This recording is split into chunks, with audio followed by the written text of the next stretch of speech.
जय श्री राम दोस्तों। इस दिवाली बॉलीवुड ला रहा है भारत की सबसे बड़ी फिल्म रामायण और आज उसका ट्रेलर आ चुका है। लेकिन सच कहूं, बॉलीवुड की नीयत हमेशा से पैसा कमाने की रही है, हमारे इतिहास को सही तरीके से दिखाने की नहीं।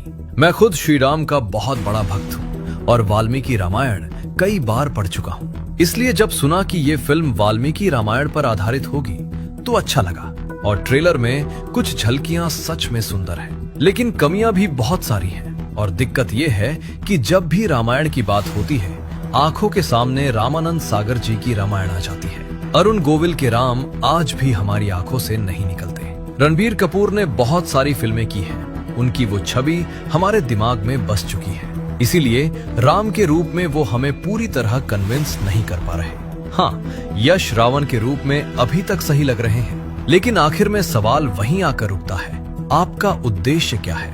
नमित मल्होत्रा ने जितनी बड़ी बड़ी बातें की है वो अभी तक हवा हवाई ही लग रही हैं। और ये हवा हवाई क्यों लग रही हैं? ये समझने के लिए हमें देखनी पड़ेगी रामानंद सागर की रामायण की जर्नी, कि कैसे एक आदमी ने बिना पैसे, बिना टेक्नोलॉजी, सरकार से लड़ते हुए वो रामायण बनाई जो आज भी दिलों में बसी है। तो आज पहले देखेंगे कैसे बनी थी रामानंद सागर की रामायण और फिर कैसे बना रहे हैं नमित मल्होत्रा नई रामायण। आइए शुरू करते हैं।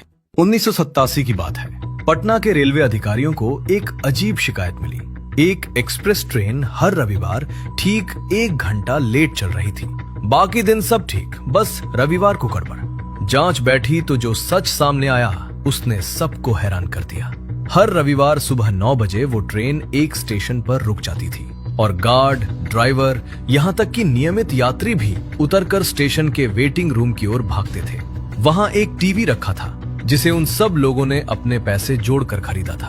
वे उस टीवी पर फूलों की माला चढ़ाते, उसके सामने नारियल फोड़ते और अगले 45 मिनट तक सांस रोककर एक सीरियल देखते, रामायण। ट्रेन इंतजार करती रहती, क्योंकि उन लोगों के लिए उस वक्त टीवी सिर्फ टीवी नहीं था, मंदिर था। लेकिन ये जादू रातों रात नहीं हुआ था।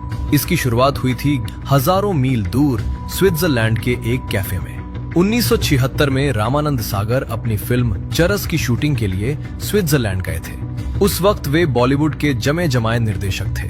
20 से ज्यादा फिल्में, कई ब्लॉकबस्टर, राज कपूर, दिलीप कुमार, धर्मेंद्र, हेमा मालिनी जैसे सितारों के साथ काम। ये वही आदमी था जिसका जन्म 29 दिसंबर 1917 को लाहौर के पास हुआ था, यानी आज के पाकिस्तान में, जिसने 15 साल की उम्र में एक मूक फिल्म में क्लैपर बॉय बनकर करियर शुरू किया था। पृथ्वीराज कपूर के साथ नाटक किए, राज कपूर की सुपरहिट बरसात की कहानी लिखी और फिर 1947 के विभाजन में सब कुछ खोकर खाली हाथ भारत आकर दोबारा खुद को खड़ा किया था। इतनी लंबी लड़ाई के बाद अब जाकर उसकी जिंदगी में ठहराव आया था और उसी ठहराव में उस कैफे में बैठे बैठे सब कुछ बदल गया। कैफे के मालिक ने एक टीवी चलाया जिस पर कोई फ्रेंच फिल्म आ रही थी। भारत में तब टेलीविजन आम नहीं था और सागर साहब उस छोटे से डिब्बे को देखते रह गए। उन्हें उसी पल समझ आ गया कि सिनेमा का भविष्य अब यही है और उन्होंने वहीं अपने परिवार और क्रू के सामने घोषणा कर दी, मैं सिनेमा छोड़ रहा हूं। आज से मैं हमारे महान ग्रंथों की कहानियां टीवी के लिए बनाऊंगा। एक वजह और भी थी जो कम लोग जानते हैं। उस दौर में बॉलीवुड में माफिया की दखलंदाजी बढ़ती जा रही थी। फिल्मों की डील गैंगस्टर करवाने लगे थे और सागर साहब को लगने लगा था कि ये इंडस्ट्री अब सुरक्षित नहीं रही। पूरी इंडस्ट्री हंस पड़ी। इतना कामयाब आदमी सिनेमा छोड़कर टीवी पर एक पुरानी कहानी बनाएगा? लोग उन्हें पागल कहने लगे। किसी को यकीन नहीं था कि भारत के लोग टीवी पर रामायण देखेंगे। और जब उन्होंने अपने बेटे को NRI निवेशकों के पास फंडिंग मांगने भेजा तो हर दरवाजे से एक ही जवाब आया, धार्मिक शो नहीं चलेगा। सोचिए, आज लोग राम मंदिर के लिए लाखों दान कर देते हैं और तब रामायण के लिए कोई 1 रुपया देने को तैयार नहीं था। लेकिन सागर साहब मानते थे कि रामायण बनाना ही उनकी जिंदगी का मकसद है। वे खुद कहते थे कि पीछे मुड़कर देखता हूं तो लगता है कि 20 से 25 साल से कोई ऊपर की शक्ति ये सब प्लान कर रही थी। तो जब पैसा नहीं मिला, उन्होंने रास्ता निकाला।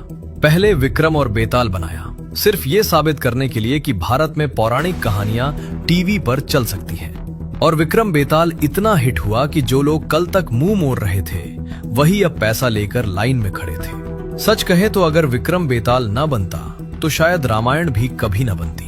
पैसा आ गया, पर असली लड़ाई अब शुरू हुई सरकार से।